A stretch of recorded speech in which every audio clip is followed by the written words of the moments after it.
और इस बीच एक बड़ी खबर सामने आ रही है, रुक कर लेते हैं। अरावली पहाड़ी को लेकर आंदोलन तेज हो गया है। राजस्थान से लेकर हरियाणा तक आंदोलन तेज हो गया है। ये बड़ी जानकारी अरावली को लेकर हो रही राजनीतिक बयानबाजी, जहां केंद्रीय पर्यावरण मंत्री भूपेंद्र यादव का आरोप, विपक्ष पर भ्रम फैलाने का आरोप लगा है। अखिलेश यादव बोले अरावली को बचाना सरकार को प्राथमिकता, यानी कि सरकार की हो ये प्राथमिकता। अखिलेश यादव की तरफ से यह बयान सामने आया है। यानी अब अरावली पहाड़ी को लेकर आंदोलन पूरी तरह से तेज हो गया है। राजस्थान से लेकर हरियाणा तक आंदोलन तेज हो गया है। अरावली को लेकर राजनीतिक बयानबाजी हो रही है, जहां पर केंद्रीय पर्यावरण मंत्री भूपेंद्र यादव का आरोप है कि विपक्ष पर भ्रम फैलाने का आरोप लगाया गया है। अखिलेश यादव इस पर कह रहे हैं कि अरावली को बचाना सरकार की हो प्राथमिकता। यानी अब जिस तरीके से अरावली पहाड़ को लेकर अब बयानबाजी का जो ये सिलसिला है लगातार बढ़ता हुआ नजर आ रहा है। राजस्थान से लेकर हरियाणा तक यह आंदोलन जो है वो तेज गति से पकड़ता हुआ नजर आ रहा है। अरावली को लेकर अब राजनीतिक बयानबाजियां भी हो रही है और इसी कड़ी में केंद्रीय पर्यावरण मंत्री भूपेंद्र यादव का ये आरोप, उन्होंने साफ तौर पर विपक्ष पर यह कटाक्ष किया, आरोप लगाया। उन्होंने कहा है कि विपक्ष लगातार भ्रम फैलाने का ये आरोप लगाया जा रहा है और अखिलेश यादव अब इस पर उन्होंने कहा है कि अरावली को बचाना सरकार की प्राथमिकता हो। और इसी खबर पर ज्यादा जानकारी के साथ एसोसिएट एडिटर देवेंद्र कथुरिया हमारे साथ जुड़ चुके हैं। देवेंद्र, अब देखिए, अब ये अरावली पहाड़ी को लेकर ये जो आंदोलन चलाया जा रहा था, जो लगातार जो लोग हैं इसका विरोध कर रहे थे, अब ये काफ़ी तेज़ गति से बढ़ रहा है, जहां राजस्थान से लेकर हरियाणा तक ये आंदोलन तेज़ हो गया है और इस पूरे मामले पर राजनीति बयानबाजी भी सामने हो रही है। अरावली हिल्स जो है वो गुरुग्राम नूह डिस्ट्रिक्ट जो से लगता है और कुछ हिस्सा फरीदाबाद में है। अरावली हिल्स यहाँ पे है। दरअसल हरियाणा सरकार ये जंगल सफारी बनाना चाहती है जी।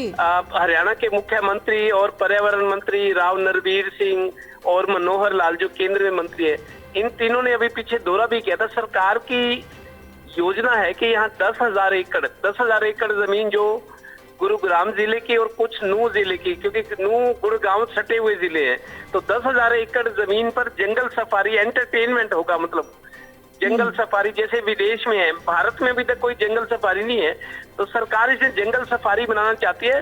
सरकार की कोशिश तेज हो गई है, चाहे वो मनोहर लाल शहरी विकास मंत्री है या हरियाणा के मुख्यमंत्री हैं, तो इसको लेकर थोड़ा बहुत कुछ लोगों ने कोर्ट में भी, सुप्रीम कोर्ट में भी इस मामले को ले जाया गया है जी। सुप्रीम कोर्ट ने कुछ टाइम पहले ये कहा था सरकार को कि अरावली हिल्स को बचाया जाए, ये संरक्षण वाला वन है। तो पर्यावरण को देखते हुए जिस तरीके से आजकल माइनिंग हो रही है, जिस तरीके से प्रदूषण बढ़ रहा है, तो अरावली को बचाना जरूरी है। ये सुप्रीम कोर्ट से एक तरह के एक ओपिनियन आया था, तो उसके बाद पर्यावरण प्रेमी जो है उन्होंने इस मामले को और तेज कर दिया और जो लोग ये चाहते हैं कि पर्यावरण प्रेमी है जो उसी संस्थाएं, वो लोग इकट्ठा लामबंद हो रहे हैं। और अब ये मामला हरियाणा से बाहर राजस्थान के लोग भी जो पर्यावरण प्रेमी है, जो पर्यावरण पे काम करते हैं, वो लोग लामबंद हो गए और आंदोलन चलाने की बात कर रहे हैं। वो ये कह रहे हैं कि जंगल सफारी विकल्प नहीं, ये संकल्प होना चाहिए। तो हालांकि भूपेंद्र यादव जो केंद्र में वन पर्यावरण मंत्री हैं, सारी मतलब परमिशन उन्हीं के विभाग ने देनी होती है, तो वो ये कह रहे हैं कि कुछ लोग, विपक्ष के लोग भ्रम फैला रहे हैं कि अरावली को ये होगा वो होगा, जबकि एक विकास का बड़ा कार्य है। मतलब पूरे देश में 10,000 एकड़ में ऐसा कोई है नहीं जंगल सफारी, जैसे विदेशों में या यूएसए बड़े बड़े विकसित देशों में उसी तरह का प्रोजेक्ट लेकर सरकार चल रही है, लेकिन विपक्ष लामबंद हो रहा है। और अब सुप्रीम कोर्ट की तरफ से टिप्पणी आने के बाद कि अरावली का संरक्षण होना चाहिए, जिस तरह के प्रदूषण बढ़े, पर्यावरण को सहेजना सरकार की प्राथमिकता होनी चाहिए। इसी वजह से अब विपक्ष जो है राजस्थान के या हरियाणा के या आसपास के जो पर्यावरण पर काम करने वाली संगठन है, संस्थाएं है, पर्यावरण प्रेमी, वो लोग लामबंद हो रहे हैं, आंदोलन चलाने की बात कह रहे हैं। जी बिल्कुल। और देखिए जिस तरीके से अब जो बयानबाजी का सिलसिला वो भी शुरू हो गया है, अखिलेश यादव की तरफ से भी उन्होंने भी कहा कि जो अरावली को बचाना सरकार की प्राथमिकता होनी चाहिए। देखिए देखिए, अखिलेश यादव यूपी के नेता है, पूर्व मुख्यमंत्री है, लेकिन अरावली का जो हिस्सा है ये गुरुग्राम, नूह में और कुछ हिस्सा फरीदाबाद में अरावली हिल्स का पड़, तो वो हालांकि अरावली का कोई यूपी से लेना देना नहीं, लेकिन चूंकि पर्यावरण की बात है, जिस तरीके से प्रदूषण हमारा दम घोट रहा है, हवा जहरीली बन गई है, लोग बच्चे छोटे छोटे, आप देखिए दिल्ली देश की राजधानी है, स्कूल जाते तो मास्क लगा के ही, मतलब बहुत स्थिति चिंताजनक है।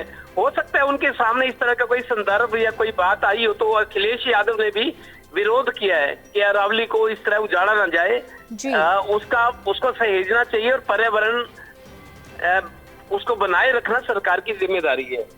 जी बिल्कुल। और देखिए, जिस तरीके से अब ये आंदोलन राजस्थान से लेकर हरियाणा तक काफ़ी तेज़ हो गया है, क्या अब देवेंद्र ये माना जा सकता है कि इस आंदोलन जिस तरीके से, जिस गति से ये रफ्तार पकड़ रहा है, कहीं ना कहीं अब सरकार पर इसका असर पड़ेगा? क्या सरकार की तरफ से कोई कदम उठाया जा सकता है? देखिए, विरोध को देखते हुए हालांकि सरकार अपने प्रोजेक्ट को आगे बढ़ा रही है जी, अपने प्रोजेक्ट को सरकार आगे बढ़ा रही है, लेकिन जिस तरीके का विरोध हो रहा है, विपक्ष इसको मुखर होकर उठा रहा है, तो अब देखना ये है कि सरकार क्या करती है। सरकार थोड़ा सा इसको होल्ड पे रखती है या सरकार इसकी परवाह नहीं करती, हालांकि विपक्ष लामबंद हो रहा है। अब देखना ये है कि आगे क्या होता है। विरोध के सुर मुखर हो रहे हैं।